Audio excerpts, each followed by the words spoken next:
Alhamdulillahi haqqa hamdi, alhamdulillahi hamdan katsiran tayyiban mubarakan fi. Nahmaduhu wa nasta'inuhu wa nastaghfiruhu wa nastahdihi wa natubu ilaih. Wa la na'budu illa iyyahu wa natawakkalu alaih.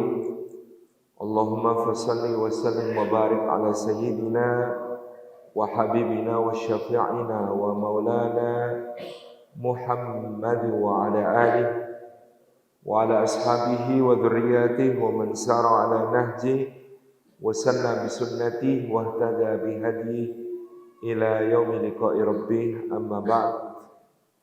Hadratul afadhil, hadratul mukarramin yang kita ta'zimi, para alim, para ulama, para asatidz, para ustadzat, guru-guru umat, wabil khusus takmir masjid Kampung Sedekah Alastuwo, seluruh jajaran pengurus yang kita takdimi, para sesepuh, para tokoh masyarakat, para pimpinan berbagai lembaga dan instansi pemerintahan maupun ormas Islam. Barakallahu fikum jami'an. Puji syukur kita aturkan kehadirat Allah atas limpahan karunia-Nya. Kita dihimpun di dalam majelis ilmu.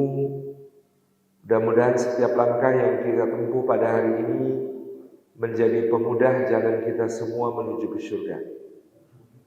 Dan mudah-mudahan hidup kita semua termasuk taman di antara taman-taman surga, tempat Allah mencurahkan rahmat-Nya, menaungkan sayap-sayap malaikatnya, menurunkan sakinah ke dalam hati kita dan menyebut-nyebut nama kita semua dengan bangga pada makhluk-makhluk mulia yang ada di sisinya. Bapak Ibu hadirin hadirat yang dimuliakan oleh Allah Subhanahu wa taala, konsep tersebarnya dinul Islam disebut oleh para ulama sebagai al-futuhat, dari kata al-fath yang artinya pembebasan atau pembukaan. Maka tuduhan para orientalis ataupun sarjana barat yang kemudian sering dengan nyinyir mengatakan Islam disebarkan dengan pedang, Islam disebarkan dengan perang, Islam disebarkan dengan kekerasan, akan sulit dibuktikan di dalam sejarah tersebarnya Islam dari sejak masa Rasulullah SAW. Misalnya ketika pada tahun ke-6 Hijriyah, Nabi SAW memimpin para sahabat untuk melaksanakan umrah.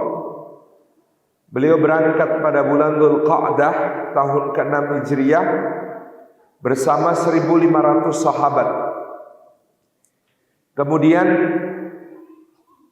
beliau SAW dan para sahabat ternyata ditahan, tidak diizinkan untuk memasuki kota Makkah, sehingga beliau berkemah di daerah Hudaybiyah dengan pasukan Khalid bin Walid yang berkekuatan 1.500 orang pula. 500 berupa pasukan berkuda dipimpin dia sendiri, 1.000 orang di bawah pimpinan Ikrimah bin Abi Jahal dan Safwan bin Umayyah berjalan kaki menjagai mereka agar tidak bisa memasuki kota Makkah.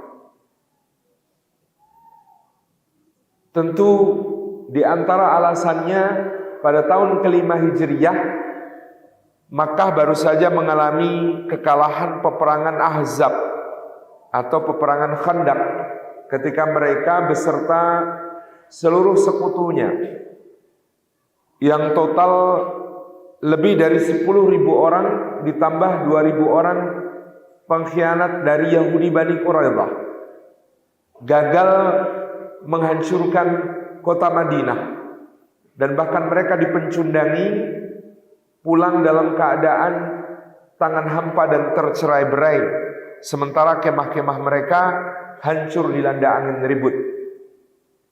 Maka dalam pandangan para pemimpin Mekah akan menjadi aib kalau mereka membiarkan Rasulullah SAW yang gagal mereka taklukkan memasuki kota Mekah dengan bebas merdeka. Satu demi satu juru runding dikirim oleh orang-orang Mekah untuk mengintimidasi Rasulullah SAW supaya mau pulang ke Madinah dan tidak melanjutkan niatnya untuk melaksanakan umrah.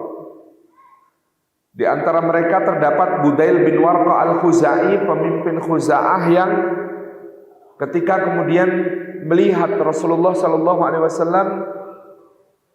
dan para sahabat memakai kain ihram yang rapi, dan Rasulullah sengaja menyuruh para sahabat menggiring binatang hadiyu, binatang calon kurban di depan Budail yang baru akan memasuki perkemahan.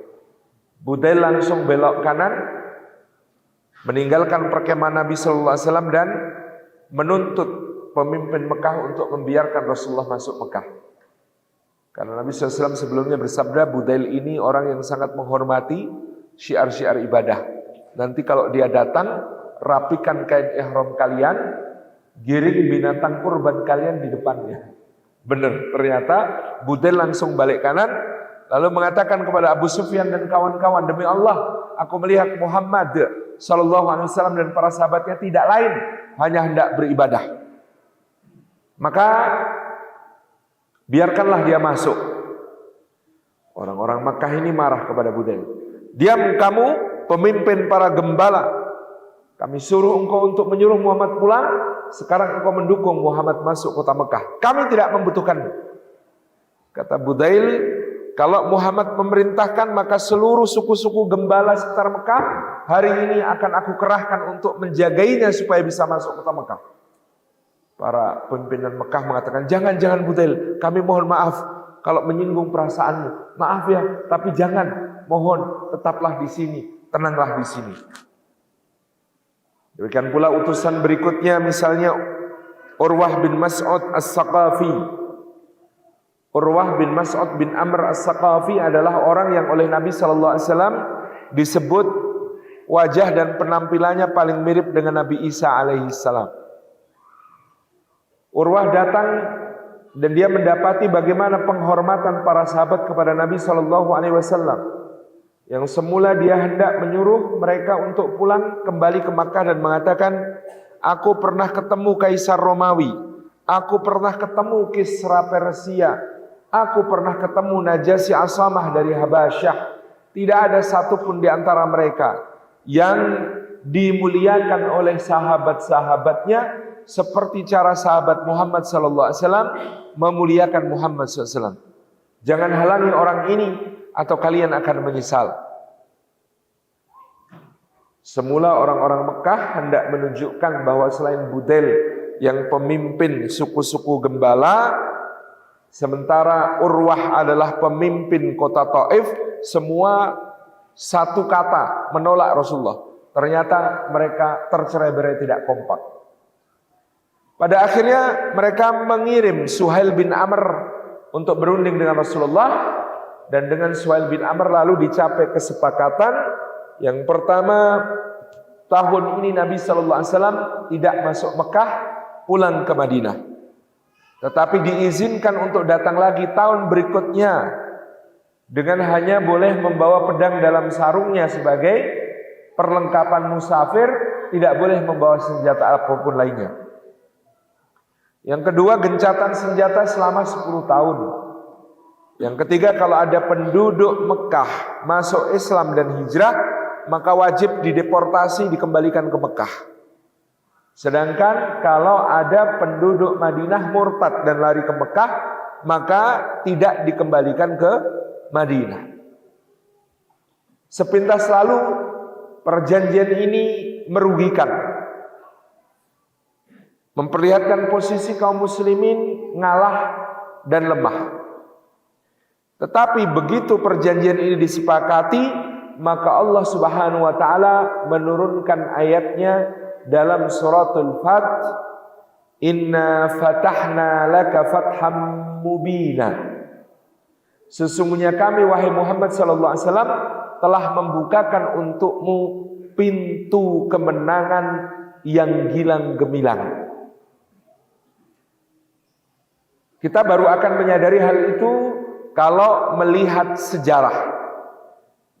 Bahwa pada saat perjanjian Hudaybiyah tersebut 1.500 orang sahabat yang menemani Rasulullah SAW adalah hasil dakwah selama 19 tahun. Kita bisa bayangkan 13 tahun di Mekah, 6 tahun di Madinah. Maka sahabat yang fit diajak pergi keluar kota Madinah jumlahnya 1.500 orang. Mungkin kalau dengan wanita dan anak-anak total 3.000-an. Tapi yang bisa keluar kota Madinah 1.500. Artinya itu buah dakwah selama 19 tahun. 13 tahun di Mekah, 6 tahun di Madinah. Maka benar Allah berfirman, "Inna fatahna laka fatham mubina." Sesungguhnya kami bukakan untukmu pintu kemenangan yang gilang gemilang. 1 tahun kemudian Umratul Qadha tahun ke-7 Hijriyah yang menyertai Rasulullah SAW berangkat ke kota Mekah 3.000 orang. Sudah berlipat 2 kali. Maka Allah lagi-lagi menurunkan ayatnya di surah Al-Fat ayat ke-28. Laqad sadaqallahu rasulahu ru'ya bil haqq la tadkhulunnal masjidal harama insyaallahu aminin muhalliqina ru'usakum wa muqassirina la takhafun fa'alima ma lam ta'lamu faja'ala min duni dzalika fathan qariba.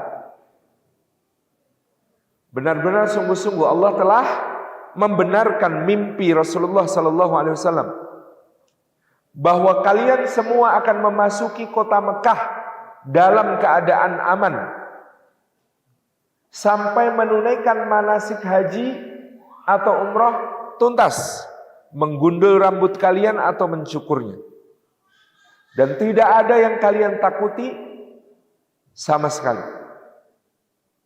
Maka Allah mengetahui apa yang tidak kalian ketahui, dan Allah menjadikan sesudah yang demikian itu ada kemenangan yang dekat. Dari 1.500 buah dakwah 19 tahun, dalam 1 tahun melonjak menjadi 3.000. Tahun berikutnya terjadi peristiwa Fathu Makkah, pembebasan kota Makkah, yang menyertai Rasulullah SAW datang dari Madinah menuju Mekah 10.000 orang. Tahun ke-6 1.500, tahun ke-7 3.000, tahun ke-8 10.000 orang.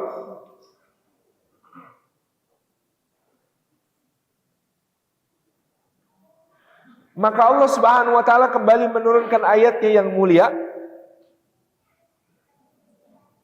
Idza jaa nasrullahi wal fath wa ra'aitan nasa yadkhuluna fi dinillahi afwaja fasabbih bihamdi rabbika wastaghfir innahu kana tawwaba. Apabila datang pertolongan Allah dan kemenangan, maka kamu lihat manusia berbondong-bondong memasuki agama Allah. Maka bertasbihlah memuji Rabbmu dengan beristighfar kepadanya. Sesungguhnya Allah Maha penerima taubat. Tahun ke-8. Tahun ke-9 Nabi SAW berangkat menuju Tabuk untuk menghadapi pasukan Romawi yang menyertai Rasulullah SAW di tahun ke-9 menuju Tabuk 30.000 orang. Jadi tahun ke-6 1.500, tahun ke-7 3.000, tahun ke-8 10.000, tahun ke-9 30.000. Tahun berikutnya tahun ke-10 Nabi SAW melaksanakan Hajjatul Wada, haji perpisahan. Maka yang mengikuti Rasulullah SAW dalam haji wada 120.000 orang. Kembali ke surah Al-Fat. 1.500, 3.000, 10.000, 30.000, 120.000. Perlipatan jumlah kaum muslimin begitu dahsyat sejak turunnya surah Al-Fath. Maka benar Allah ketika berfirman, inna fatahna laka fatham mubina. Sesungguhnya dengan perjanjian Hudaybiyah ini, wahai Muhammad, kami telah bukakan untukmu pintu kemenangan yang gilang gemilang. Sayyidina Umar bin Khattab saja waktu itu masih protes, merasa perjanjian Hudaybiyah itu merugikan, merasa perjanjian Hudaybiyah itu membuat kaum muslimin terhina, terendahkan. Tetapi kemudian seperti dijelaskan oleh Dr. Ali Muhammad As-Salabi, para sahabat waktu itu tidak menyadari bahwa secara diplomatik perjanjian Hudaybiyah kemenangan yang luar biasa. Dulu sebelum perjanjian Hudaybiyah, seluruh bangsa Arab memandang yang sah adalah kota Mekah, Nabi Muhammad adalah sempalan yang memberontak. Maka ketika Mekah saja mengajak berunding duduk semeja, berarti Mekah sudah mengakui bahwa Madinah sejajar, sama-sama sah.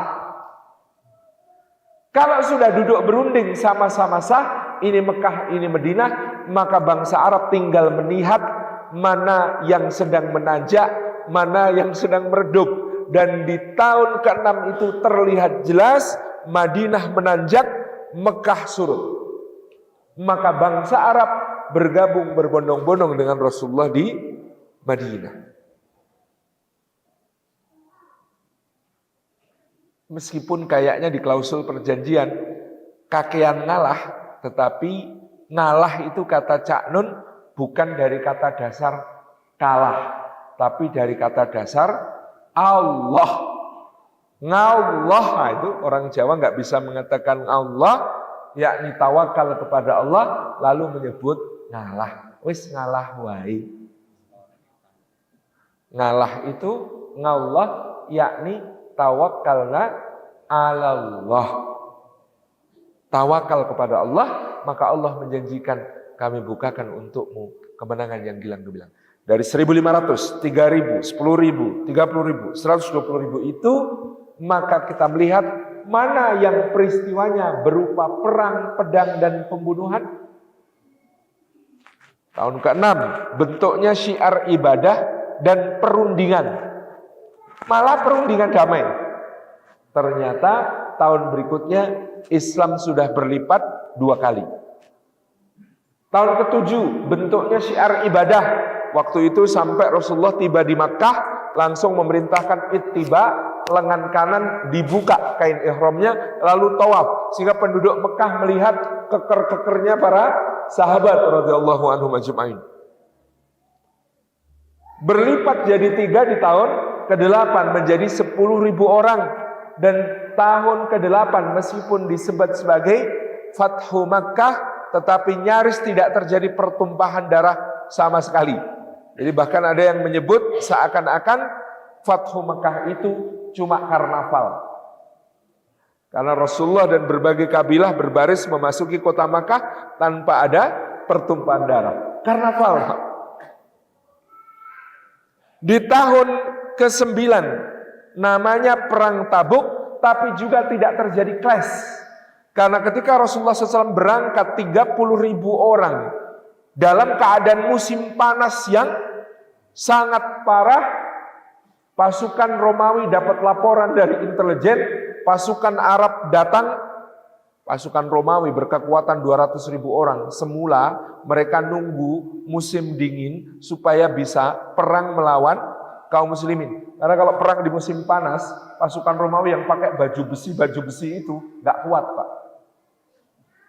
Panas, ya baju besi kena panas, berem-berem itu badannya semuanya. Sudah berat, panas, kuringetan, wis ora fokus. Jadi pikirnya pasukan Romawi, kita tunggu musim dingin, kita serbu Muhammad sallallahu alaihi wasallam. Ternyata Rasulullah musim panas sudah berangkat menuju perbatasan Romawi. Geger pasukan Romawi, edan pasukan mereka, musim panas saja mangkat. Geger, bubar itu pasukan Romawi itu. 100.000 legiun ditarik kembali ke Konstantinopel, 100.000 pasukan Arab Kristen kembali ke sukunya masing-masing ketakutan. Karena apa? Karena Rasulullah strict. pertahanan terbaik adalah menyerang gitu ya. Nunggu musim dingin kita diserbu, lebih baik musim panas berangkat gitu ya. Makanya perang Tabuk itu betul-betul ujian untuk orang mukmin mana, orang munafik mana. Jak mangkat panas-panas ini edan boleh kan. Kalau orang-orang gak kuat iman kemudian pasti melete gitu ya. Berangkat. Maka menjadi 30.000 ini syiar juga, tidak ada perangnya, perang Tabuk itu. Tidak ada clash-nya, cuma pemimpin Duma Ukaidir bin Abdul Malik Al-Kindi sempat mau rencananya mau melawan, tapi didatangi Khalid bin Walid dengan 300 pasukan sudah langsung nyerah, selesai. Udah itu aja. Gak ada perang. Yang di tahun ke-10 Haji Wada, apalagi itu jelas bukan peperangan. Jadi semua syiar Islam yang melipat gandakan jumlah kaum muslimin itu nyaris tidak ada yang berupa penaklukan dengan pedang. Dan kalau kita mau mengambil contoh yang paling nyata tentang bagaimana Islam datang dengan penuh kedamaian, Islam datang dengan penuh penerimaan yang legowo, lilo. Itulah dakwah masuknya Islam ke Nusantara. Dulu ketika belajar sejarah, kita biasanya diajari teori Profesor Christian Snoek Hurgronje yang menyebutkan kepada kita masuknya Islam ke Indonesia diperkirakan pada akhir abad ke-13 Masehi dengan ditemukannya bukti tentang kerajaan Samudra Pasai berupa nisan raja-rajanya, dan raja pertamanya bernama Sultan Malikus Saleh.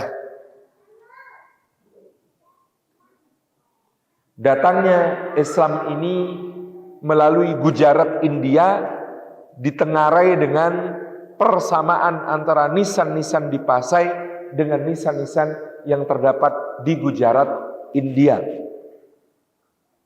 Karena dulu saya masih kecil, yoming mantro, ora paham. Tapi begitu kita gede sedikit, kita menyadari betapa lemahnya teori yang disebut sebagai teori Gujarat ini. Satu, masuknya Islam abad 13 dibuktikan dengan berdirinya kerajaan Samudra Pasai. Ada enggak baru masuk sudah langsung bisa bikin kerajaan? Ya enggak ada. Baru masuk kok langsung bikin kerajaan. Pasti sudah melalui proses yang panjang sampai bisa membangun satu masyarakat yang solid, lalu kemudian mendirikan sebuah kerajaan yang mapan dengan administrasi yang teratur. Itu pasti sudah melalui proses yang panjang sebelum bisa jadi kerajaan. Dan Samudra Pasai sebagai kerajaan pertama ini datanya menjadi semakin dipertanyakan, karena kalau Samudra Pasai nisannya berangka tahun 1296 misalnya, dianggap akhir abad 13 baru masuk Islam ke sana. Di Ternate, Ba'ab Mas Hurmalamo, raja pertama yang beragama Islam, sudah bertahta sejak tahun 1041. Dan Ternate itu bukan di ujung barat Sumatera yang dekat, tapi di timur Nusantara.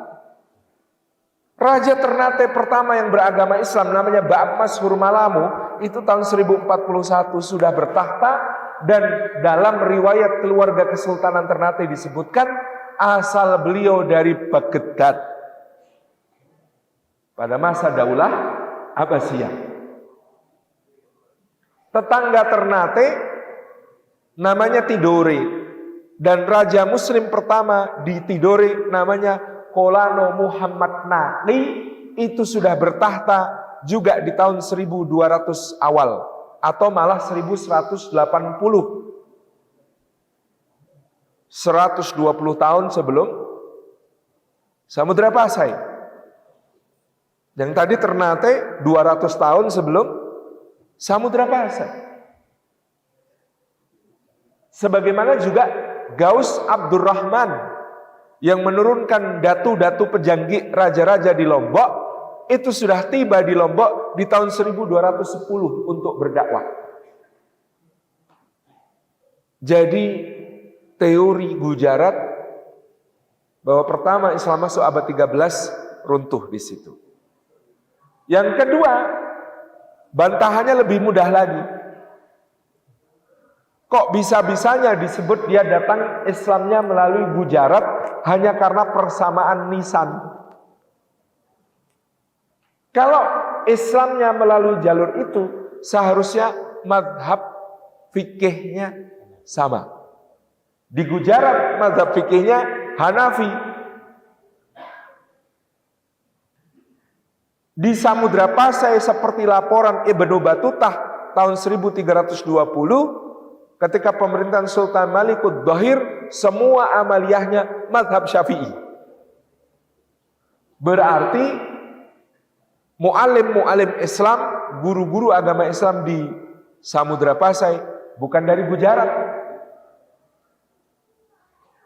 Mereka belajarnya mazhab Syafi'i yang waktu itu sangat kuat di Mesir dan Suriah.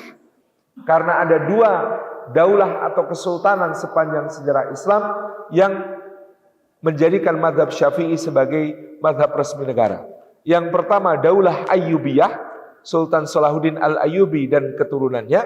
Yang kedua Daulah Mamluk, dimulai dari Sultan Saifuddin Mudzaffar Qutus dan kolega-koleganya. Itu bermadhab Syafi'i. Karena Saifuddin Mudzaffar Qutus itu murid dari Al-Imam Izzuddin bin Abdissalam Asy-Syafi'i, Sultanul Ulama fi zamanihi. Disebut sebagai sultannya ulama pada zamannya. Jadi di sini teori Gujarat runtuh.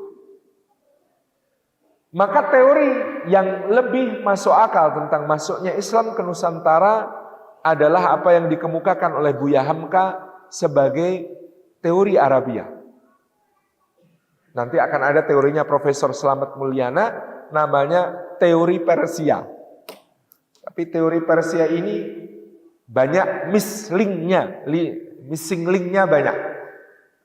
Dan saya tidak merasa perlu untuk menjelaskannya karena tadi terlalu banyak missing link sehingga sangat mudah dibantah. Meskipun nanti ada bukti, misalnya teori Persia ini dengan berdirinya kerajaan Perlak yang lebih tua daripada Samudra Pasai, dan kerajaan Perlak ini bermadzhab Syiah. Kalau saya juga membantah teori kalau ini teori Persia.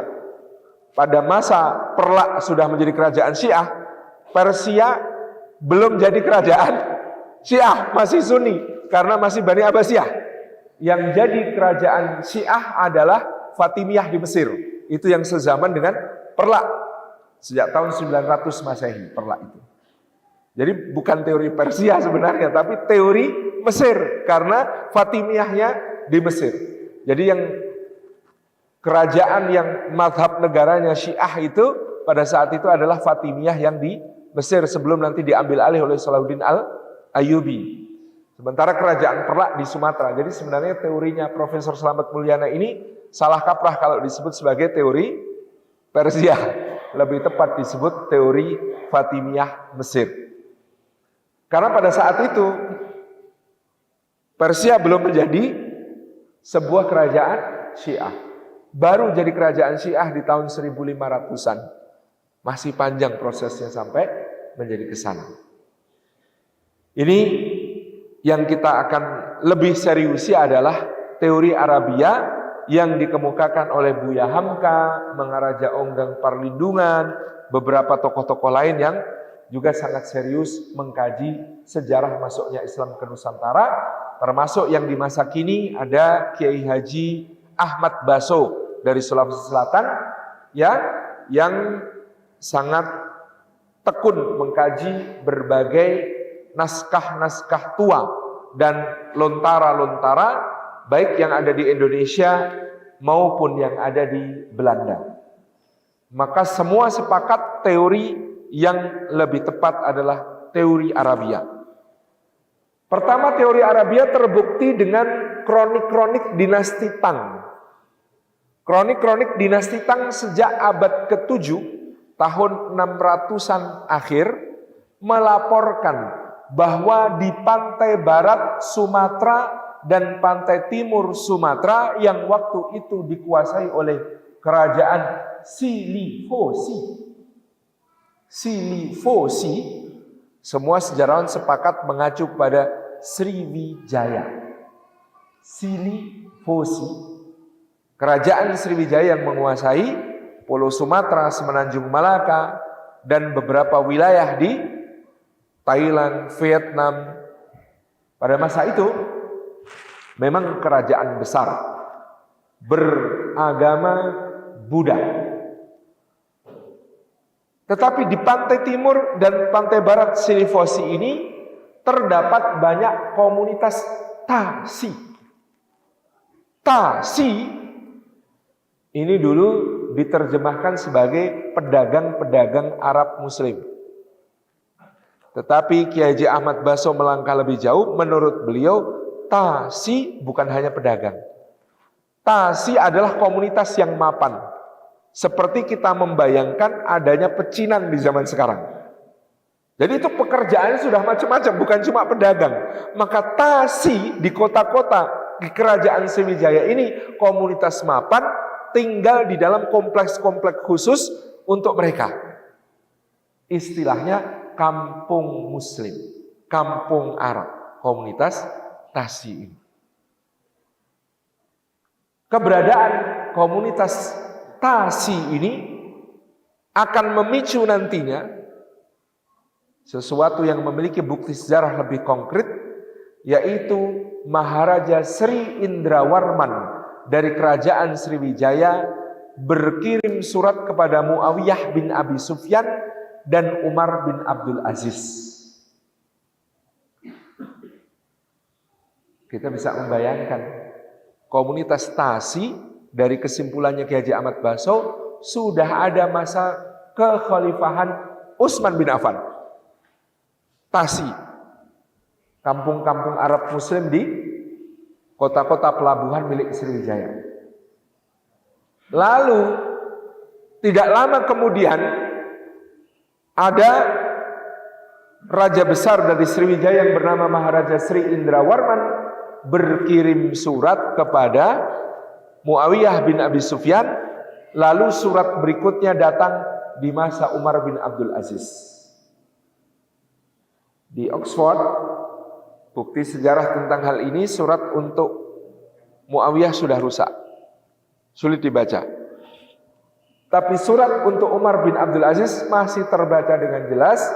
Plus ternyata surat ini diabadikan oleh seorang ulama bernama Ibnu Abdi Rabbih Al-Andalusi dalam sebuah kitab berjudul Al-Iqdul Farid.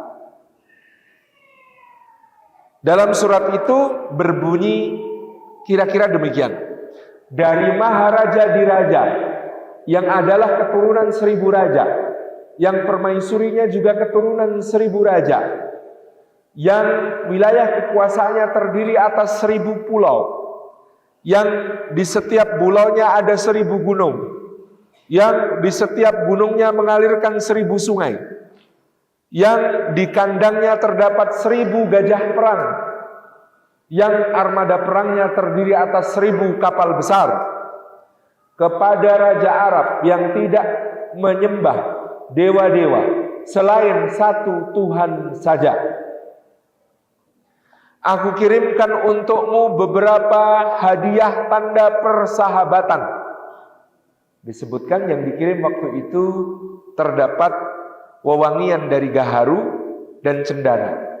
Terdapat pula berbagai rempah-rempah, kayu manis, kemudian juga kapur barus. Bapak Ibu mungkin sekarang menganggap kapur barus barang murahan.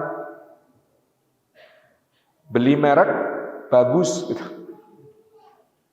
Pada masa itu kapur barus komoditi yang sangat mahal di dunia.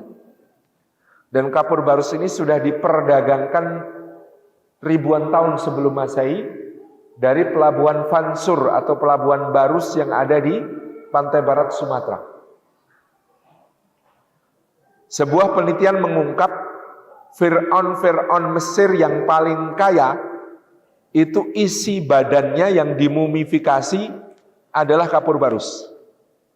Kalau Fir'aun yang lebih miskin, ya, maksudnya bukan miskin, yang tidak terlalu kaya mungkin rempah-rempah yang lain. Tapi Fir'aun terkaya seperti Seti, ya, kemudian seperti Meneptah, seperti Tutankhamun dan lain sebagainya. Ini Fir'aun kaya. Ini badannya di dalam ditemukan banyak residu kapur barus. Karena orang di mumi itu dulu Pak, bagian-bagian yang gampang bikin busuk dikeluarkan. Cairan otak dikeluarkan. Lambung, usus, paru-paru, jantung dikeluarkan. Jadi yang bisa bikin busuk itu dikeluarkan. Nah, kalau dikeluarkan harus diisi. Nah, yang dipakai untuk ngisi itu yang paling bagus adalah kapur barus. Jadi dulu kenapa Sumatera itu disebut Swarna Dwipa, pulau emas dan perak? Karena dulu konon orang Sumatera yang berdagang sampai ke Mesir menjual kapur barus tidak mau menerima bayaran selain emas. Dan dulu 1 kilogram kapur barus ya 1 kilogram emas Pak. Karena memang langka dan mahal. Oh, sekarang kan sintetis. Dulu asli dari pohonnya. Jadi ini kenapa saya menyebutkan hadiahnya Sri Indrawarman termasuk kapur barus. Malah ngisi-ngisi ini jetat. Maksud hadiah mau kapur barus? Enggak ngisi-ngisi. Zaman itu larang tenan gitu. Kemudian tentu rempah-rempah seperti lada dan lain sebagainya. Itu dikirim sebagai hadiah.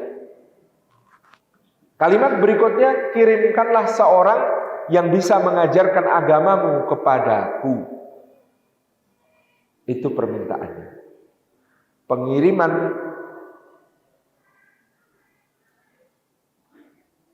mu'alim, guru agama Islam ini terkonfirmasi dalam lagi-lagi kronik dinasti Tang. Tang Shi Lu, kronik dinasti Tang. Jadi dulu kekaisaran Tiongkok itu dari dinasti ke dinasti rajin mencatat peristiwa apa saja yang terjadi di kerajaan. Hari ini kaisarnya ngapain aja, itu ada catatannya.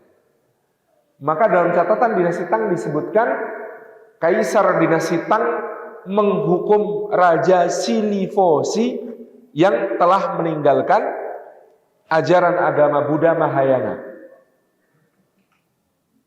dengan mendukung seorang bangsawan lokal, yaitu yang berasal dari Wangsa Sailendra, Sailendra Wangsa.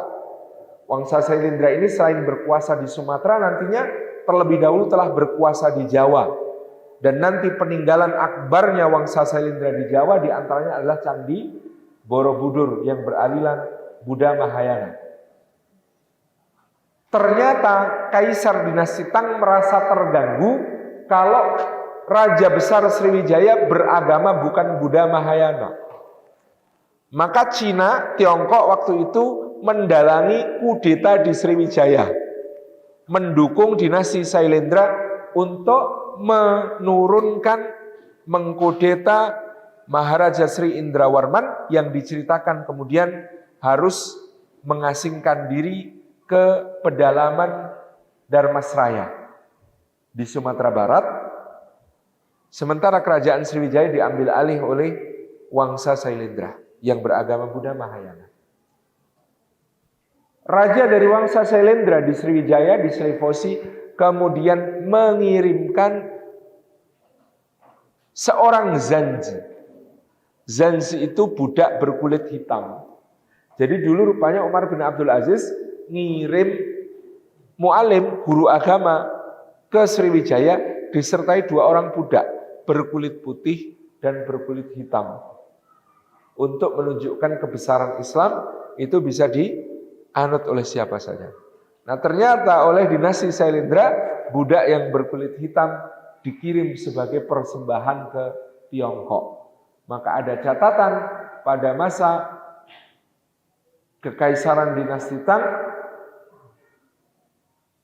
dikirimlah seorang Zans atau budak berkulit hitam ke istana dinasti Tang melalui pelabuhan Jingzhou pada saat itu. Jadi terkonfirmasi di abad ke-7 sudah ada seorang raja yang masuk Islam di Nusantara kita, yaitu raja dari Sriwijaya, Maharaja Sri Indrawarman. Maka masuknya Islam ke Indonesia sudah sejak abad pertama Hijriyah alias abad ke-7 Masehi. Clear data ini.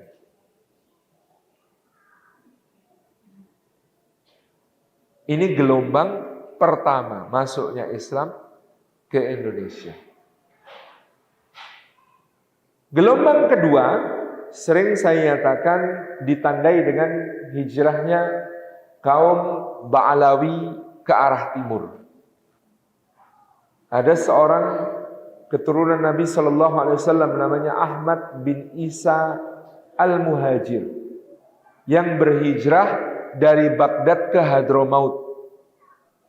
Untuk apa meninggalkan Baghdad menuju Hadramaut? Waktu itu kalau meninggalkan Baghdad menuju Hadramaut seperti zaman sekarang meninggalkan New York tinggal di Rongkop Gunung Kidul.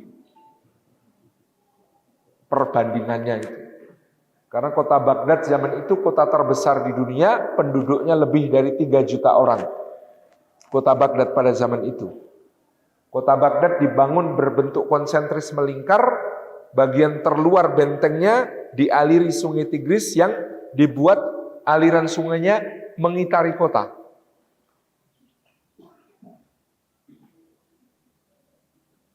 Tinggi benteng terluar kota Baghdad 40 meter. Tebal benteng terluarnya kota Baghdad di bagian atas bisa dilewati 4 kereta berjajar sekaligus. Tebalnya itu paling atas bisa dilewati 4 kereta jejer-jejer sekaligus. Jari-jari kotanya 40 mil. Berarti 75 kilo. Jari-jari kotanya. Berarti dari ujung ke ujung kotanya itu 150 kilo, Pak. Saking besar. Maka dikatakan pada zaman Imam Syafi'i untuk keluar dari istananya Harun ar-Rasyid perlu perjalanan sehari semalam. Untuk keluar dari istananya Harun ar-Rasyid itu perlu perjalanan sehari semalam. Kota Baghdad ini tingkatnya 7 lapis. Lapis tertinggi kota Baghdad itu bisa menyapa awan. Maka dikatakan Harun ar-Rasyid itu kalau siang gabut, bingung mau ngapain, ngomong sama awan. Hei awan, pergilah kemanapun kau suka, jatuhlah dimanapun kau mau. Nanti pasti hasil buminya datang menghadap aku. Itu aktivitasnya Harun ar-Rasyid kalau gabut ngomong sama awan itu. Saking besarnya Baghdad pada zaman itu. Itu pindah ke Hadramaut. Hadramaut itu Rongkop. Gunung Kidul. Kalau sini nak pelosok mana, Pak? Di Karanganyar ini? Hah? Oh, Purwodadi, Blusu. Ya itulah gambarannya gitu ya. Kalau sini kan agak rame karena sini itu full magic ya, Pak. Kebak keramat. Nah, ternyata keturunannya Ahmad bin Isa al-Muhajir ini pindah ke sana. Kenapa? Karena ingin melindungi anak cucunya dari fitnah akidah Syiah Rafidhah. Takut anak-anaknya terpengaruh akidah Syiah Rafidhah. Ini sejarahnya nanti yang lengkap bisa dicek ke Al-Habib Novel bin Muhammad Al-Aidrus. Lalu Ahmad bin Isa al-Muhajir ini berputra di Hadramaut. Anaknya namanya Ubaidillah. Ubaidillah punya anak namanya Alawi. Alawi bin Ubaidillah bin Ahmad bin Isa. Itu yang kemudian keturunannya Alawi ini merasa di Hadramaut daya topang kehidupannya sedikit, tanahnya tidak subur, perdagangan tidak ramai, dan lain sebagainya. Mereka perlahan-lahan bergeser ke timur, berhijrah, berpindah. Maka ada yang sampai ke Uzbekistan. Ini yang kemudian jalur ini ke Kazakhstan, Uzbekistan, ya melalui India. Ini disebut sebagai keluarga Azmat Khan. Ada yang ke timur sampai ke Gujarat, Pakistan, dan lain sebagainya. Ada yang ke timur, ya makin ke timur, sampailah ke Nusantara kita. Termasuk tadi diantaranya adalah ya dugaan beberapa ahli sejarah, Duriyah itu sebagiannya menjadi raja-raja di Nusantara, termasuk Ba'ab Masyhur Malamu yang ada di Ternate, kemungkinan besar dari Duriyah ini, yang nenek moyangnya berasal dari Baghdad. Nah, karena memang para Sadat Ba'alawi ini, para Sayyid-Sayyid keturunan Alawi bin Ubaidillah bin Ahmad bin Isa ini ganteng-ganteng, kalau sampai Nusantara pun diambil menantu oleh para raja. Maka mereka pun menurunkan banyak dinasti raja-raja. Seperti misalnya Bapak Ibu bisa melihat kerajaan Siak Sri Indrapura. Itu raja-rajanya keturunan Nabi sallallahu alaihi wasallam. Demikian pula kerajaan Pontianak, itu Al-Qadri dari Duriyah Nabi sallallahu alaihi wasallam. Demikian pula tadi kita sudah menyebut kerajaan Ternate dan lain sebagainya. Ini gelombang kedua. Gelombang ketiga adalah gelombang yang tercipta karena perang salib dan penyerbuan Mongol. Selama terjadinya perang salib dan penyerbuan pasukan Mongol ke dunia Islam di abad ke-11, 12, 13, 14, dan 15, maka dunia Arab Timur Tengah sangat memerlukan dana yang super besar untuk bisa mendanai jihad fisabilillah. Dari mana dana itu didapat? Dari perdagangan rempah-rempah. Maka jalur perdagangan rempah-rempah ini sangat dijaga oleh kaum muslimin supaya tetap lancar. Dan jalur perdagangan rempah-rempah itu membentang dari Ternate, Tidore di timur sampai ke pelabuhan-pelabuhan seperti Aden, Maskat, dan lain sebagainya di Jazirah Arab. Kalau jalur ini harus diamankan, maka ada yang harus diutus untuk mengamankan jalur-jalur tersebut. Maka termasuk di antara para panglima yang mengamankan jalur laut tersebut, konon ada yang bernama Merah Silu.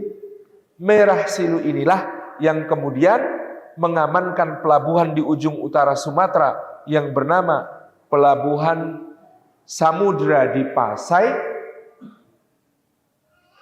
untuk menjadi transit akbar jamaah haji maupun jalur rempah-rempah.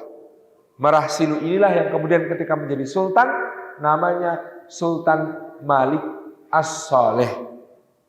Gelar Sultan Malik adalah gelar sultan yang biasa dipakai oleh raja-raja dinasti Ayyubiyah, keturunan Salahuddin Al-Ayyubi dan dinasti Mamluk di Mesir, dan mereka memang sezaman.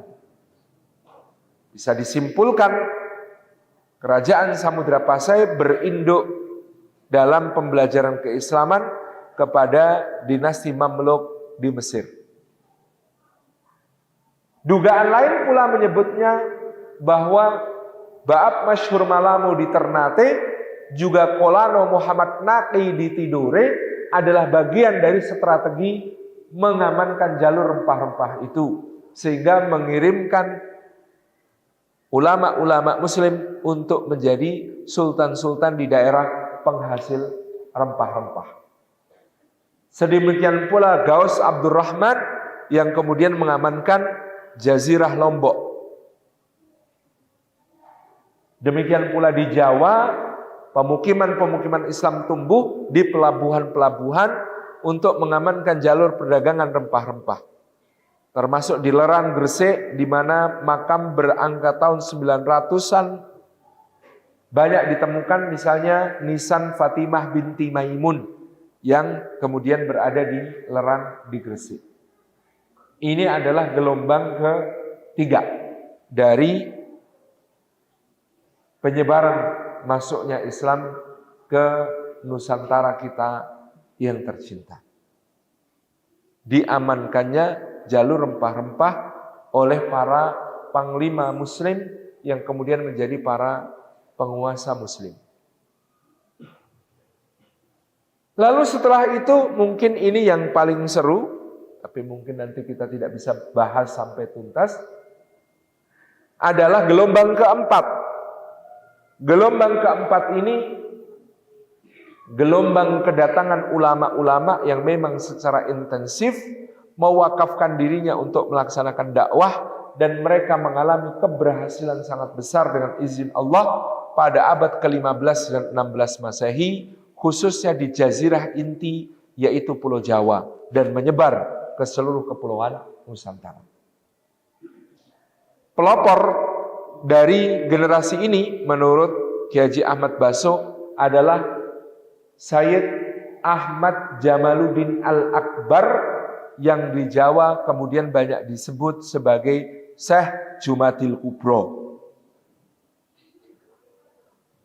Ketika Kiai Haji Ahmad Baso menelusuri naskah-naskah di berbagai negeri yang merangkum dan menuliskan kiprah Syed Ahmad Jamaluddin Al-Akbar alias Syekh Jumadil Kubro, maka bisa dilacak bahwa beliau melakukan perjalanan yang sangat luar biasa. Dari Jazirah Arab ke Uzbekistan, ke Champa, ke Benggala, ke Patani, ke Malaka, ke Palembang, ke Aceh, ke Pasai, ke Mekah lagi, balik ke Nusantara, menuju Jawa, dan kota-kota di Jawa banyak sekali yang dijelajahi termasuk Semarang, makanya ada makamnya. Mungkin maksudnya makom, bukan makam. Makom itu tempat kedudukan. Lalu ke Lombok, lalu ke Ternate, ke Tidore, ke Sulawesi Selatan, ke Mindanao, balik lagi ke Sulawesi Selatan, sempat ke Cirebon, dan seterusnya. Perjalanan dakwah yang luar biasa. Syed Ahmad Jamaluddin Akbar atau Syekh Jumadil Kubro memiliki nama, memiliki putra yang bernama Syekh Ibrahim Asmoro. Syekh Ibrahim Asmoro ini mungkin identik dengan apa yang disebut sebagai Syekh Ibrahim As-Samarqandi dalam babat Tanah Jawi. Syekh Ibrahim As-Samarqandi diceritakan berasal dari Samarkand, Uzbekistan. Beliau, Syekh Ibrahim Asmoro, kemudian menikah dengan putri kerajaan Champa yang bernama Dewi Chandrawulan. Dewi Chandrawulan adalah adik dari Ratu Dwarawati Permaisuri Dyah Kertawijaya dari kerajaan Majapahit. Jadi Raja Champa itu memiliki dua putri, yang satu dinikahi Raja Majapahit, yang satu dinikahi oleh Syekh Ibrahim Asmara ini. Syekh Ibrahim Asmara kemudian diceritakan memiliki 3 orang putra laki-laki, selain 1 orang putri. 3 laki-laki putra beliau, yang pertama namanya Sayyid Ahmad Rahmatullah. Yang kedua namanya Sayyid Maulana Ishaq. Yang ketiga namanya Sayyid Ali Murtadho. 3 orang ini kemudian setelah beranjak dewasa meninggalkan Champa menuju ke Jawa, menghadap kepada bibinya Ratu Dwarawati di Majapahit. Atas rekomendasi dari Dewi Dwarawati, Maka Said Ahmad rahmatullah diizinkan membuka sekolah tata negara di Ampel Denta, Surabaya. Maka beliau Ahmad rahmatullah dikenal sebagai Sunan Ampel. Atas rekomendasi Ratu Dwarawati pula, Said Maulana Ishak berangkat ke Belambangan, Majapahit Timur untuk menangani kejadian besar, yakni pagebluk wabah penyakit di sana. Atas rekomendasi Ratu Dwarawati pula, Said Ali Murtado atau lidah Jawa dan babat tanah Jawi menyebutnya sebagai Said Ali Murtolo. Bilang Murtado itu susah orang Jawa. Ramadan dibaca Ramelan, Romelan gitu ya. Maka Murtado dibaca Murtolo. Maka Said Ali Murtado menjadi Raja Pandita. Pangeran Raja Pandita yang dimaksud adalah Menteri Agama Kerajaan Majapahit mengurusi komunitas Islam di ibu kota Majapahit di Trowulan dan dimakamkan di Troloyo.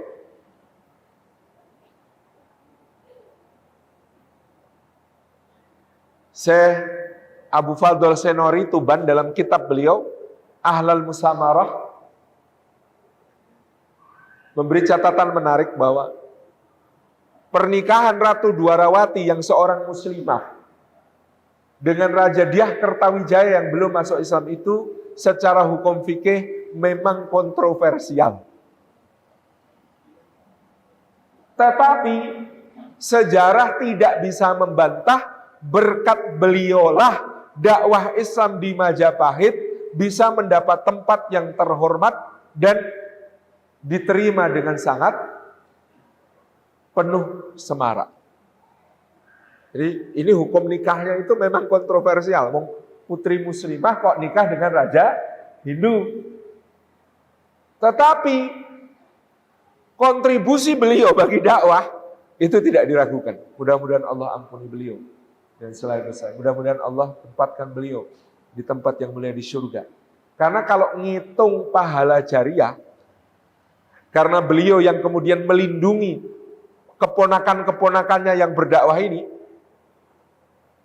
maka ya sekarang kita semua beragama Islam turun-temurun dari bapak, kakek, simbah, buyut, canggah, wareng, dekudek, gantung siwur, bubuk bosok, gali asem, naik ke atas itu.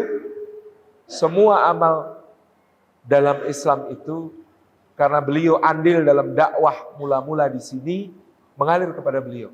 Rahimahallahu ta'ala. Ini tentang Ratu Dwarawati. Nah, kira-kira 40 tahun sebelum ketiga ulama muda ini datang, jadi Said Ahmad rahmatullah tiba di Jawa diperkirakan berusia 30. Maulana Ishak sekitar 28 dan Said Ali Murtado sekitar 25 tahun. Diperkirakan 40-an tahun sebelum mereka datang, di Jawa telah datang pula seorang ulama besar yang asalnya, ini melalui penelitian modern, negara Azerbaijan berhasil mempresentasikan bahwa beliau Maulana Malik Ibrahim berasal dari Azerbaijan. Azerbaijan itu pun di Pak. Panjenengan golek ning peta dunia mesti ketemu itu. Azerbaijan menika menawi preso Turki, Turki ngetan sekedhik wonten Laut Hitam, jejere Laut Hitam niku wonten negara jenenge Azerbaijan. Dari Azerbaijan beliau berangkat ke Mesir menuntut ilmu di Al-Azhar Asy-Syarif. Di Mesir beliau membaca kitab Ar-Rihlah karya Ibnu Battutah. Ibnu Battutah yang mengunjungi Samudra Pasai menceritakan bahwa di sebelah timur Samudra Pasai terdapat negeri yang menghasilkan beras dan aneka rempah-rempah yang berharga mahal, dan negeri itu subur, makmur, dan kaya. Sayang, kata Ibnu Battutah, yang aku dengar penduduknya masih banyak yang menyembah berhala. Itu tulisannya Ibnu Battutah di Ar-Rihlah. Gara-gara membaca yang begitu, Maulana Malik Ibrahim itu langsung semangat. pokoknya saya harus ke sana berdakwah. Sehingga Maulana Malik Ibrahim datang ke Jawa, tiba di Gresik. Pada waktu itu dalam keadaan kerajaan Majapahit sedang porak-poranda oleh perang saudara yang disebut perang Paragreg. Perang Paragreg ini terjadi antara Wikramawardhana yang bertahta di Trowulan, Mojokerto, dengan Brewirabumi, iparnya, yang memberontak dari arah Belambangan, Banyuwangi. Terjadi perang besar selama beberapa tahun, membuat rakyat ketakutan, lari ke gunung-gunung, sawah ditinggalkan, pasar-pasar sepi, krisis pangan dan krisis ekonomi mengancam. Maka Maulana Malik Ibrahim ini ketika datang pertama-tama yang dilakukan bukan bikin pesantren, Pak. Yang dilakukan adalah bikin bendungan, saluran irigasi, nyetak sawah. Lalu mengajak masyarakat untuk bertani secara lebih intensif, hasilnya dibagi-bagikan kepada rakyat yang kelaparan, bahkan disumbangkan kepada keluarga kerajaan. Maka Maulana Malik Ibrahim didatangi orang dari berbagai penjuru, dibantu. Semua ingin berguru kepada beliau, sehingga akhirnya beliau menuntun mereka untuk beragama Islam. Di nisannya Maulana Malik Ibrahim ada tulisan Fakhrul Muluk Sri Rakayan Tani Babila Wong Agung ing Majapahit. Itu adalah gelar yang diberikan Maharani Suhita dari kerajaan Majapahit, Putri Wikramawardhana. Beliau disebut sebagai Fakhrul Muluk, kebanggaan para raja, Sri Rakayan Tani Babela, seorang yang kemudian memimpin revolusi pertanian, menemukan cara bercocok tanam baru, Wong Agung ing Majapahit, menjadi orang mulia di Majapahit karena banyak menyumbang dan menolong para bangsawan maupun rakyat jelata.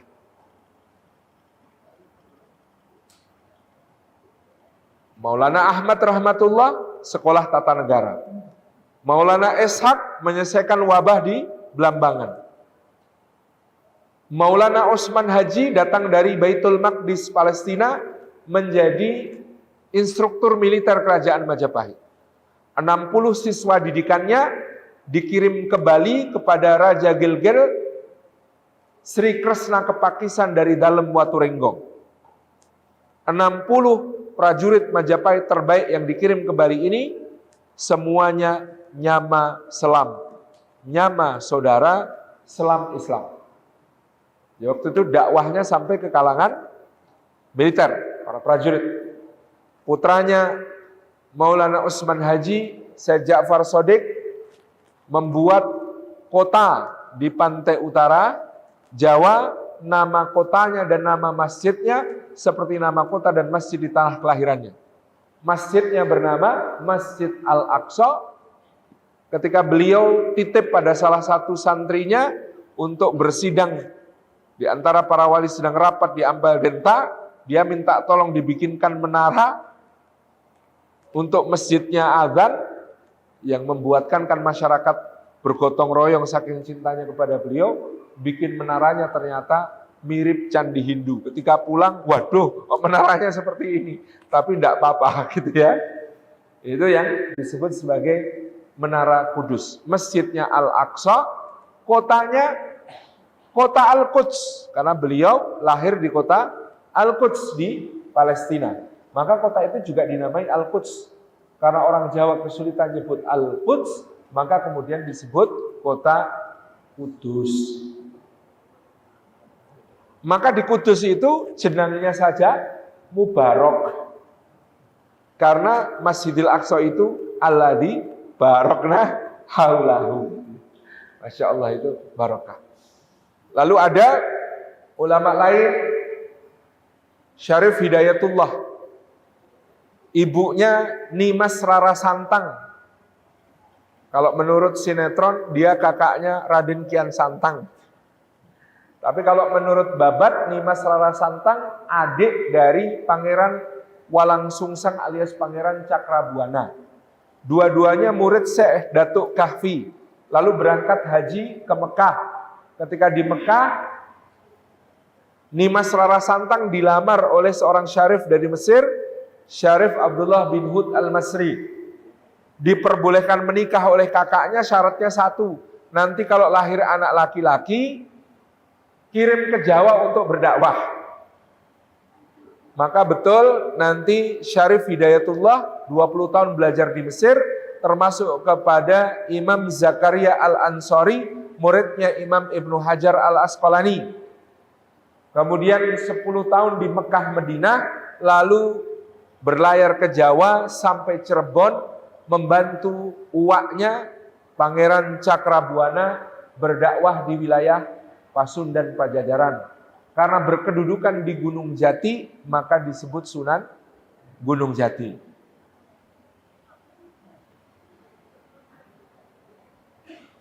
Salah satu murid Sunan Gunung Jati talaki kepada beliau, karena Sunan Gunung Jati bawa ilmu yang sangat ali, sanadnya tinggi di mazhab Syafi'i dari Mesir dan Makkah Madinah.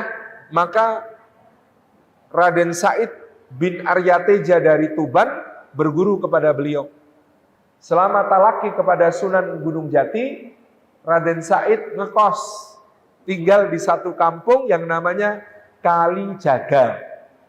Jadi kalau menurut Babat Cirebon, beliau disebut Sunan Kalijaga, itu bukan karena menjaga tongkat di sungai, tapi karena ketika talaki kepada Sunan Gunung Jati, beliau bertempat di desa Kalijaga di Cirebon. Bahwa mungkin ada cerita menunggui tongkat di sungai, itu ditulis oleh Babat, dan tentu saja Babat bersifat metafora, perumpamaan. Karena saya ada orang tanya sangat serius, berarti Sunan Kalijaga itu enggak sholat 3 tahun Pak Ustadz? Kok bisa? Lah itu jagain tongkat di sungai 3 tahun, itu kan film. Sampai lumutan gitu. Itu kan film. Aslinya pakai shot, itu metafor, bahwa dulu beliau ditugaskan berdakwah oleh gurunya Sunan Bonang di satu tempat, tapi karena dakwahnya pendekatan seni, pendekatan budaya, beliau tercampuri, tercemari oleh berbagai hal-hal yang ada di pergaulan masyarakat. Karena mendakwai orang yang pada mabuk, pada judi, pada macam-macam itu, tentu ada sesuatu yang berubah pada diri beliau yang harus disucikan kembali. Itu maksud Kalijaga di situ. Tentu ceritanya menjadi lebih menarik, tapi rumusnya adalah di puncak cerita menarik harus diakhiri. Karena sudah jam 10 dan kami ada jadwal jagong manten di Jogja. Sehingga dengan berat hati mohon pamit, mohon izin, ini baru gelombang keempat. Total nanti ada 7 gelombang, Pak. Mudah-mudahan Allah ridhai, Allah berkahi tentang masuknya Islam ke Indonesia. Matur nuwun, wassalamualaikum warahmatullahi wabarakatuh.